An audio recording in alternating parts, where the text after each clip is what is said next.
ప్రభునందు ప్రియులారా, ప్రభునామమున మీకు వందనములు.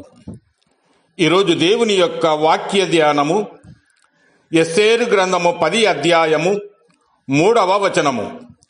యూదుడైన మొర్దెకై రాజైన అహష్వేరోషునకు ప్రధానమంత్రిగా ఉండి తన వారందరితో సమాధానముగా మాట్లాడుచు తన జనుల క్షేమమును విచారించువాడును, యూదులలో గొప్పవాడునై తన దేశస్థులలో చాలా మందికి ఇష్టడుగా ఉండెను.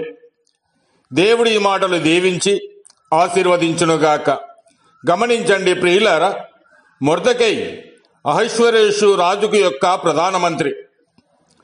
ఇతడు ఇంతటి మహోన్నతమైన పదవి అలంకరించుటకు 3 కారణముల గూర్చి మనము ధ్యానం చేద్దాం. 1, తన వారందరితో సమాధానముగా మాట్లాడువాడు.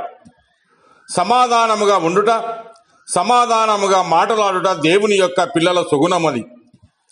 చిరాకులు, పరాకులు, చెడుముడి మాటలు, కోపతాపాలు సాతాని యొక్క పిల్లల దుర్గుణాలు. సమస్త జనులతో సమాధానముగా ఉండుడని దేవుని యొక్క ఆజ్ఞ. యేసు ప్రభువును సేవించేవారు ఆయన సమాధానమును వెదికి వెంటాడాలి. పునరుత్థానుడై లేచిన ప్రభు అయిన యేసుక్రీస్తు తన శిష్యులకు ప్రత్యక్షమై మీకు సమాధానము కలుగుగాక అన్నాడు.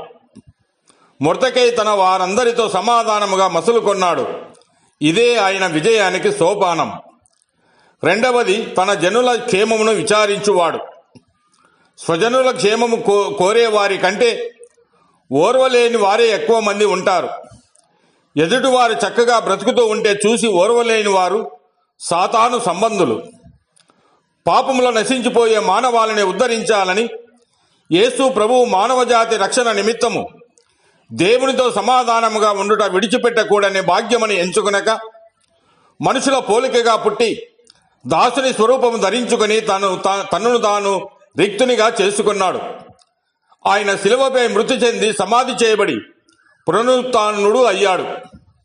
అలాగనే 3, తన దేశస్థులలో చాలా మందికి ఇష్టడుగా ఉండినవాడు. ఇష్టడు అనగా ప్రియుడు లేక స్నేహితుడని అర్థము. అతడు ప్రధానమంత్రి అంతటి పదవి అధిరోహించుటకు కారణం అతడు ఆ దేశస్థులలో చాలా మందికి సన్నిహితుడుగా జీవించడమే. చాలా మంది పొరుగు వారి దగ్గర మంచి సాక్ష్యం లేనివారు పరలోకపు తండ్రి యొక్క మన్నన ఎలా పొందగలరు? మీ వెలుగు ప్రకాశింపనీయుడి అని మన ప్రభువు ఉద్బోధించడంలో ఉన్న అంతరార్థం ఇదే. కనుక ప్రియులారా, యేసు క్రీస్తు ఇటు మనుషుల దయ అటు దేవుని దయ పొందినవాడు. కనుక మనము కూడా అలాంటి బహుముఖ సాక్ష్యము కలిగి జీవిద్దాం.